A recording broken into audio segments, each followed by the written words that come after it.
Hi hello அனைவருக்கும் வணக்கம். நான் எழில். இது உங்கள் எழில் ஸ்டுடியோ 16. வாங்க வீடியோக்குள்ளே போகலாம். கரூர் கூட்ட நெரிசலில் இறந்த 41 உயிர்களுக்கு என்னோட ஆழ்ந்த இரங்கல். கரூர் சம்பவத்தை பற்றின என்னோட கருத்தை நான் பதிவு பண்ணுவோன்னு நினைக்கிறேன். ஃபர்ஸ்ட் ஆஃப் ஆல் கரூர் பற்றி சொல்லணும். கரூர் பற்றி மற்ற ஊர்க்காரங்க நினைக்கிறது வேறு, கரூர் வந்து வேறு. கரூர் வந்து கிராமங்களால் சூழப்பட்ட ஒரு மாவட்டம் தான். அங்கே வந்து டவுனுன்றது வந்து பேருக்கு தான் டவுனாக இருக்கும், ஆனால் அந்த டவுனுமே கிராமமாக தான் இருக்கும். ஸோ இப்போ தாவேக்கா சைட்லேருந்து சொல்கிறாங்க இல்லையா, நாங்கள் வந்து அங்கே இடம் கேட்டோம், இங்கே இடம் கேட்டோம், எங்களுக்கு வந்து அந்த இடத்த கொடுக்காம இந்த இடத்த கொடுக்காம எங்களுக்கு வந்து இந்த மாதிரி பண்ணனால தான் எங்களுக்கு இந்த மாதிரி பிரச்சனை ஆகிடுச்சு அப்படின்னு சொல்கிறாங்க. ஃபர்ஸ்ட் ஆஃப் ஆல் வந்து இந்த லைட் ஹவுஸ் கேட்டாங்க இல்லையா, லைட் ஹவுஸ் வந்து கொஞ்சம் சின்ன இடம் தான். ஒரு பஸ்ஸு போகலாம், பக்கத்தில் ஒரு கார் போகலாம், அவ்வளோதான் இருக்கும் இடம். அந்த ரவுண்டான பக்கத்துலேயே பார்த்திங்கன்னா அமராவதி ஆறு ஓடிட்டுருக்கு. இங்கே வந்த கூட்டம் அங்கே வந்துருந்துச்சுன்னா கண்டிப்பாக பல பேர் ஆற்றுல விழுந்தே இறந்துருப்பாங்க. அஃப்கோர்ஸ் வந்து இந்த மீட்டிங்கை சம்மர் டைமில் கேட்டிருந்தாங்கன்னா அமராவதி ஆற்றுலேயே கூட நடத்திருக்கலாம்.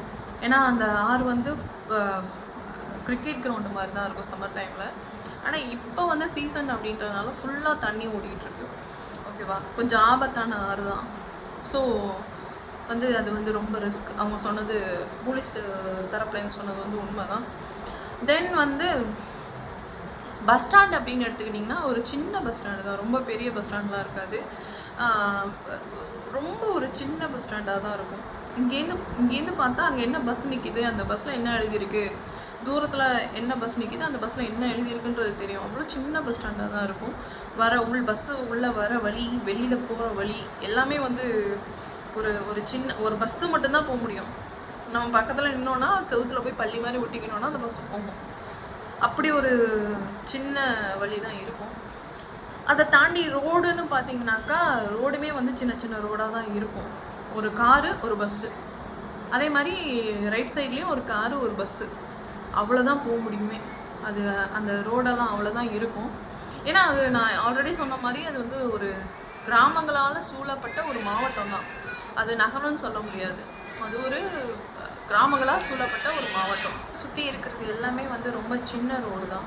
ஸோ அப்படி இருக்கும்போது அங்கே இந்த மாதிரி கூட்டம் நடத்துறது கஷ்டம். ரெண்டாவது விஷயம், கொஞ்சம் பெரிய ரோடு வேணும் அப்படின்னா இப்போ இவங்க முனுசாமிபுரம் அந்த மாதிரிலாம் எடுத்தாங்க இல்லையா, வேலுசாமிபுரம் அந்த மாதிரி எடுத்தாங்க இல்லையா, அந்த மாதிரி இடங்கள் தான் வந்து கொஞ்சம் பெருசாக இருக்கும், கொஞ்சம் வைடாக இருக்கும். ஏன்னா இதெல்லாம் இப்போ போடப்பட்ட ரோடு, இதெல்லாம் வந்து இப்போ போடப்பட்ட ரோடு அப்படின்றதுனால கொஞ்சம் வைடாக இருக்கும். இதை விட பெரிய ரோடெலாம் வேணும்னா ஹைவே தான், வேறு வழியே கிடையாது. ஹைவே வந்து கொஞ்சம் நம்ம எல்லா ஊர்லேயும் பார்க்குற ஹைவே தான் அங்கேயும் இருக்கும், பெருசாக இருக்கும். ஸோ இப்படி இருக்கிறனால இந்த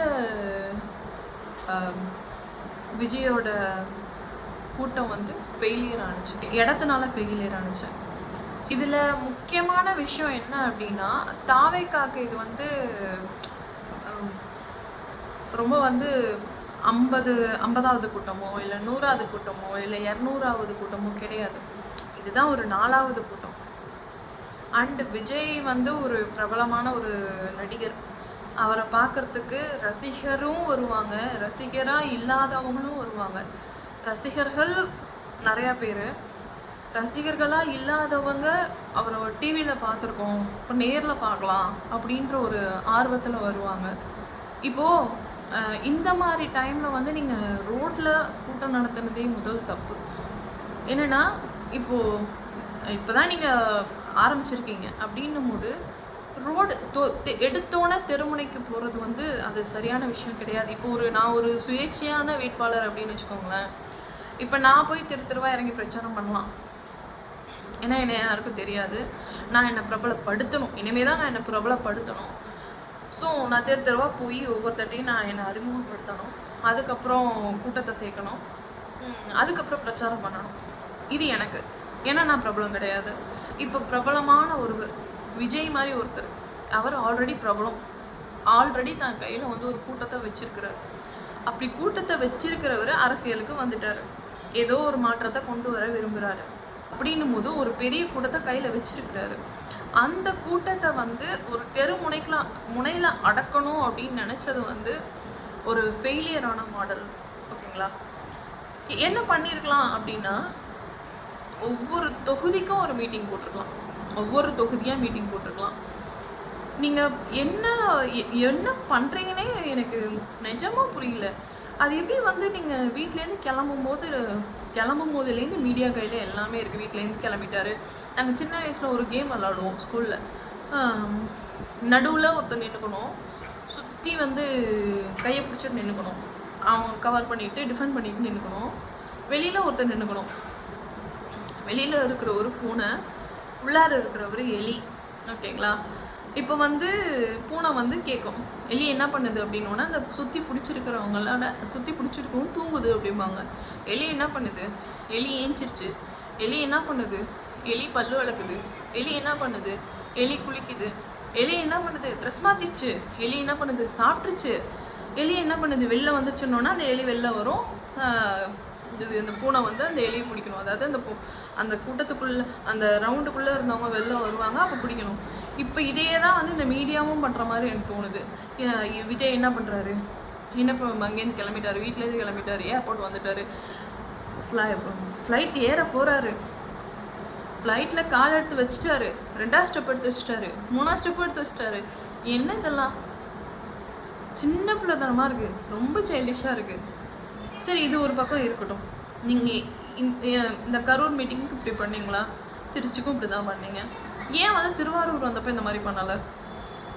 திருவாரூருக்கும் நாகப்பட்டினத்துக்கும் அவர் எப்போ வந்து திருச்சி வந்தார், எப்போ வந்து திருவாரூர் போனார்னு ஏன் யாருக்கும் தெரியல? அவங்க நிர்வாகிகளுக்கு மட்டும்தான் அந்த விஷயம் தெரியும். ஏன் பப்ளிக்கு தெரியல? ஏன் மீடியா அதை எக்ஸ்ப்ளோர் பண்ணல? ஸோ வந்து அந்த நியூஸை வந்து போடக்கூடாதுன்ற இன்ஸ்ட்ரக்ஷன் வந்தனால தான் நீங்கள் பண்ணலை. ஏன் வந்து விஜயால் திருச்சியிலேருந்து திருவாரூருக்கு எந்த ஒரு பப்ளிசிட்டியும் இல்லாமல் மக்களுக்கு எதுவுமே தெரியாமல் போக முடிஞ்சது? திருச்சியிலேருந்து தஞ்சாவூர் தாண்டி திருவாரூருக்கு போயிருக்காரு. தஞ்சாவூரில் யாருக்கும் தெரில, ஒரு சில பேருக்கு தெரிஞ்சிருக்கு. வழியில் அவரை பார்த்து அவருக்கு நிறைய பேர் கிஃப்டெல்லாம் கொடுத்துருக்குறாங்க. மாரியம்மன் கோயில் பைபாஸ் வழியாக தான் போயிருக்காரு. நிறைய பேர் அவரை பார்த்துருக்காங்க, கிஃப்டெல்லாம் பார்த்து கொடுத்துருக்குறாங்க. ஃபைன், ரொம்ப சின்ன கூட்டம் தான், ரொம்ப பெரிய கூட்டம்லாம் இல்லை. ஒரு சிலருக்கு தெரிஞ்சனால நின்று வந்துருக்குறாங்க, பார்த்துருக்குறாங்க, கிளம்பியிருக்காங்க. ஸோ இதை ஏன் அங்கே வந்து நீங்கள் இம்ப்ளிமெண்ட் பண்ணலை? இங்கே பண்ண விஷயத்தை ஏன் அங்கே பண்ணலை? இதெல்லாம் நம்ம பேசுகிற சுச்சுவேஷன் இல்லை, அதை தாண்டிட்டோம். உயிரிழப்புகள் ஆயிடுச்சு. இப்போது என் வீட்டில் ஒரு டெத் அப்படின்னா நான் இருக்கணும்ல, நான் தானே இங்கே இருக்கணும். நான் விட்டுட்டு ஓடக்கூடாதுல்ல, இல்லைங்களா? அதை அவங்க தலைவர் பண்ணார். ஆனால் நீங்கள் வி ஸ்டாண்ட் வித் விஜய்னு எப்படி நீங்கள் அந்த ட்விட் பண்ணுறீங்க, இன்ஸ்டாகிராமில் வந்து போஸ்ட் போடுறீங்க, ஸ்டோரி வைக்கிறீங்க? இது நீங்கள் பண்ணுறீங்க அப்படின்னா நீங்கள் முட்டாள். உங்களை வந்து அவர் முட்டாளாக்கி வச்சிருக்கிறாரு அப்படின்னு தான் அர்த்தம். ஏன் நீங்கள் இதெல்லாம் யோசிக்க மாட்டீங்க? இப்போது டிஎம்கே வந்து இறந்தவங்களை பார்க்க வந்துச்சு, இது வந்து அரசியல் சதி அப்படின்னு சொல்கிறீங்க. இறந்தவங்களை பார்க்க ஏன் விஜய் வரல? விஜய் தானே அந்த இடத்துல நின்றுருக்கணும். பப்ளிசிட்டி, கூட்டம் வரும் அப்படின்றதுலாம் 2வது பிரச்சனை. நம்ம நிற்கணும், நமக்கானவங்களுக்காக நம்ம நிற்கணும். இப்போ விஜயோட ஒரு சொந்தக்காரங்க வீடு, அது ஒரு குக்கிராமத்தில் இருக்குன்னு வச்சுக்கோங்களேன். அவர் போகாமல் இருப்பாரா? போவார் தானே. டிஎம்கே எப்படி வந்துச்சு? செந்தில் பாலாஜி எப்படி வந்தாருன்னு கேட்குறீங்க. செந்தில் பாலாஜிக்கு கரூர் தாங்க தொகுதியே, அது அந்த ஆள் ஊர். அந்த ஆள் வராமல் எப்படி இருப்பார்? ஏன் இதெல்லாம் யோசிக்கவே மாட்டீங்க? கரூர்காரனுக்கு கரூர் எங்கள் ஜிஹெச் எங்கே இருக்குன்னு தெரியாதா? ஜிஹெச்சுக்கு என்ன வழி தெரியாதா? கரூரில் இருக்கிறவனுக்கு எப்படி வரணும்னு தெரியாதா? இத்தனை பேர் செத்துருக்காங்க, என் தொகுதியில் செத்துருக்காங்கன்ட்டு அவன் அந்த ஆள் வந்திருக்கான். அது கூட உங்களுக்கு வந்து ஏன் வந்து அவர் எப்படி வந்தார்? அவர் எப்படி உடனே வந்தார்? இப்போ உடனே வந்தது உங்கள் பிரச்சனையா? இல்லை வந்து எடப்பாடி வந்து தூத்துக்குடியில் வந்து துப்பாக்கி சூடு நடந்தப்போ சொன்னார், நான் டிவியே பார்க்கலன்னு சொன்னார். அந்த மாதிரி ஒரு ஆன்சரை வந்து கவர்மெண்ட் சொல்லியிருந்தா அது நீங்கள் வந்து ரொம்ப ஈஸியாக எடுத்துகிட்டு இருந்திருப்பீங்களா? சொல்லுங்கள். திருச்சியிலேருந்து கரூருக்கு 1.5 மணி நேரம் தான். 1.5 மணி நேரத்தில் கரூர் வந்துடலாம். அன்பில் மகேஷ் எப்படி உடனே வந்தாருன்னு கேட்குறீங்க, சிஎம் எப்படி உடனே வந்தாருன்னு கேட்குறீங்க. ஃப்ளைட் என்ன விஜய் வர்றதுக்கு மட்டும் தான் கண்டுபிடிச்சாங்களா? மற்றவங்க யாரும் வர முடியாதா? விஜய்க்கு இருக்கிற ஃப்ளைட்டு சிஎம்க்கு வராதா? சரி, விஜய்க்கே ஃப்ளைட் இருக்கும்போது சிஎம்க்கு இருக்காதா? எப்படி வந்தாருன்னு கேட்குறீங்க. 41 பேர் செத்துருக்குறாங்க. ஒரு மனுஷன் 3 நாளாக வாயை திறக்கலை, அமைதியாகவே இருக்கான். நேற்று வந்து வீடியோ போடுறாரு, நல்லா ஃப்ரெஷ்ஷாக குளிச்சுட்டு மேக்கப்லாம் பண்ணிவிட்டு, இன்னும் சின்னதாக வந்து கருப்பாக வேற ஏதோ வச்சுருக்கிறாரு. இதெல்லாம் பார்க்கும்போது பக்கா பிஜேபின்னு தான் தோணுது, பக்கா பிஜேபி சங்கி அப்படி தான் தோணுது. இப்படிப்பட்ட ஒரு ஆளுக்கு நீங்கள்லாம் சப்போர்ட் பண்ணுறீங்க அப்படின்னா உங்களை மாதிரி ஒரு முட்டாள் யாருமே கிடையாது. இப்படியே வந்து என்ன சொல்லியிருக்கிறாரு, நான் கூட வந்து வீடியோவில் வந்து மன்னிப்பு கேட்க போகிறாங்கன்னு நினச்சேன். ஸோ வந்து இன்றைக்கி தான் வந்து அவருக்கு வந்து சுயநினைவுக்கு வந்துருக்கிறாரு போல இருக்குது. சுயநினைவுக்கு நான் இன்றைக்கி தான் வந்தேன். நான் 3 நாளாக ரொம்ப அதிர்ச்சியில் இருந்தேன், வந்து 3 நாளாக தூங்கவே இல்லை. அன்றைக்கி அந்த சம்பவம் நடந்தப்ப நிஜமாக சொல்கிறேன், நைட்டு நாங்களாம் தூங்குறதுக்கு 3 மணி ஆச்சு. பல குடும்பங்கள் இது நடந்திருக்கும். கரூர் தூங்கியிருக்க 2 நாளாக அவங்க தூங்கியிருக்க மாட்டாங்க. கரூரில் ஒருத்தரும் தூங்கியிருக்க மாட்டாங்க. அப்படி இருக்கும்போது இவர் ஃப்ரெஷ்ஷாக வர்றாரு, முகத்தை பாருங்கள், அப்படியே ஃப்ரெஷ்ஷாக ஃப்ரிட்ஜில் வச்ச ஆப்பிள் மாதிரி வந்து நிற்கிறாரு. இப்படிப்பட்ட ஒரு ஆளுக்கு உங்களுக்கு எப்படி சப்போர்ட் பண்ண தோணுது? வீடியோவில் வந்து பேசினவர் நிஜமாக நான் நினச்சேன், சரி நம்ம வந்து நம்ம ஏர்போர்ட்டில் வந்து பத்திரிக்கையாளர்களை சந்திக்கல, நம்ம வந்து ஓடி வந்துட்டோம், நம்ம ஓடி வந்தது தப்பு, நம்ம வந்து நம்ம தொண்டர்களுக்காக நின்றுக்கணும் அப்படின்னு அவர் இன்னைக்கு ரியலைஸ் பண்ணிட்டு அவர் வீடியோ போடுறாரு. அப்படி தான் நான் நினச்சேன். ஸோ அவர் மன்னிப்பு கேட்பாரு அப்படின்னு நான் நினச்சேன். தம் மேலே தப்பு இருக்கோ இல்லையோ மன்னிப்பு கேட்கணும். ஏன்னா அதுதான் ரெஸ்பான்சிபிலிட்டி. ஏன்னா அந்த ரெஸ்பான்சிபிலிட்டி விஜய்க்கு இருக்கு, தன்னை நம்பி வந்த கூட்டம். அப்போ அந்த ரெஸ்பான்சிபிலிட்டி யாருக்குன்னா விஜய்க்கு தான் இருக்கு. ஒரு சாரி கூட கேட்கல. வி ஸ்டாண்ட் வித் விஜய் அப்படின்னு சொல்கிறீங்க, ஒரு சாரி அது கேட்கலாம்ல? உங்களுக்காக தானே நாங்கள் பேசுகிறோம், ஒரு சாரி கூட கேட்கல. இப்படிப்பட்ட ஆளுக்கு ஓட்டை போட்டு நீங்கள் கொண்டாந்து உட்கார வச்சு என்ன பண்ண போகிறீங்க? இல்லை உங்கள் கொள்கை தான் என்ன? எந்த கொள்கையுமே இல்லாத ஒருத்தரை கொண்டு வந்து உட்கார வச்சு என்ன பண்ண போகிறீங்க? ஒரு கூட்டத்தை கூட ஆர்கனைஸ் பண்ணது தெரியாத ஒரு தலைவனை எப்படி சிஎம் ஆக்க முடியும் சொல்லுங்கள்?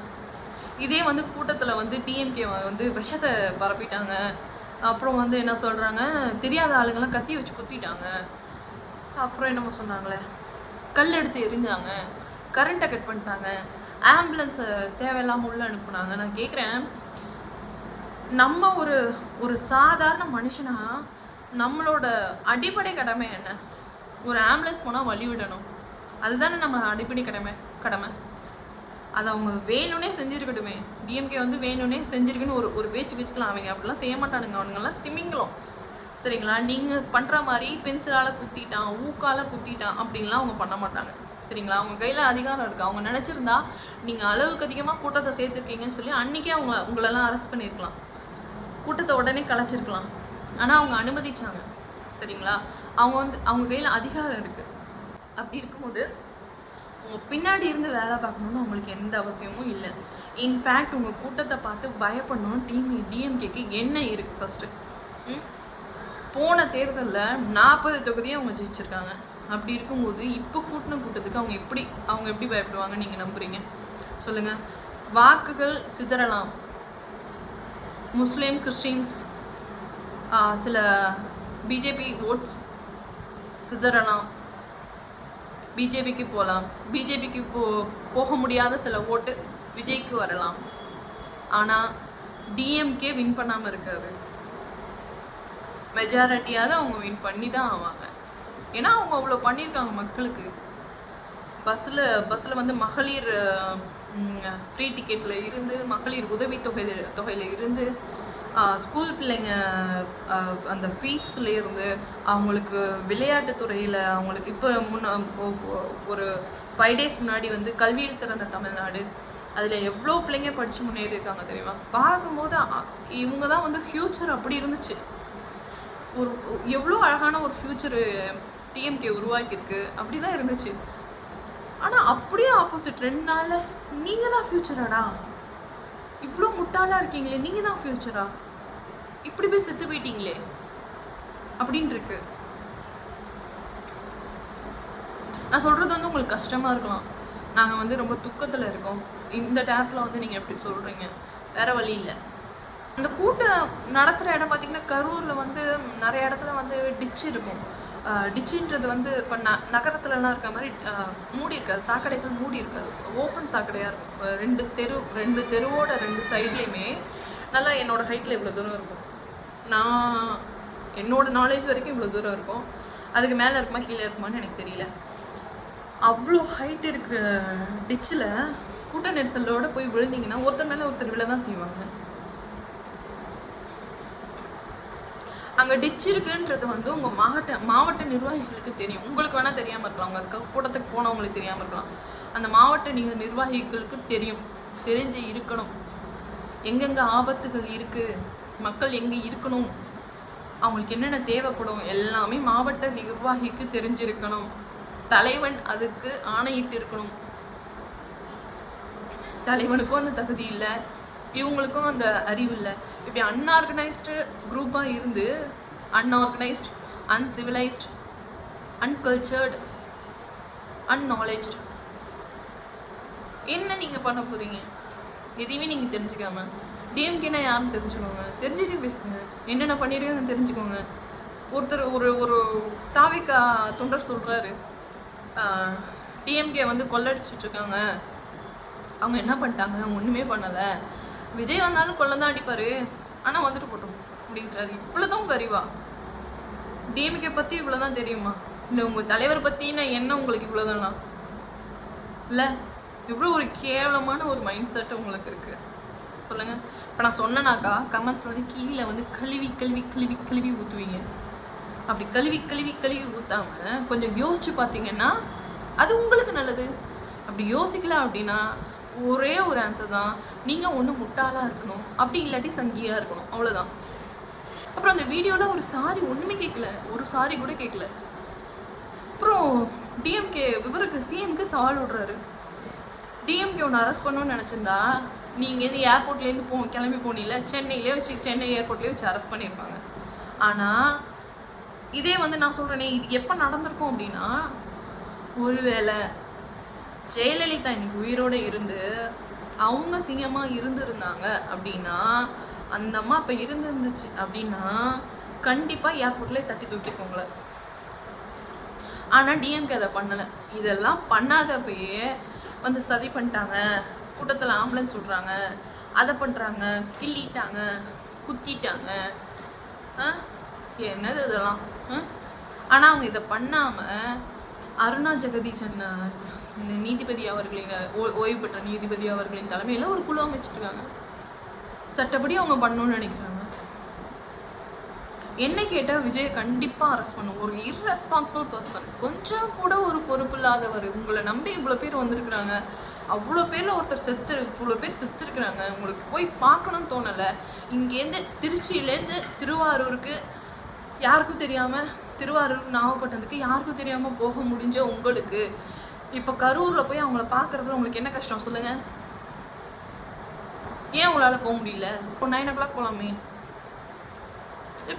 காலைல ஒரு ஏர்லியா கொஞ்சம் போனாக்கா எந்த கூட்டமும் வரப்போகிறது கிடையாது. நினச்சா பண்ணலாம்.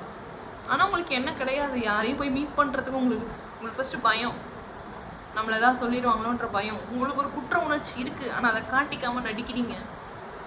இவ்வளோ கேவலமான நீங்கள் ஸ்க்ரீனில் ஆக்ட் பண்ணுங்க, ஸ்க்ரீனில் நல்லா ஆக்ட் பண்ணுறீங்க, ஏன் அதை அரசியலில் பண்ணி மக்களை ஏமாத்துறீங்க?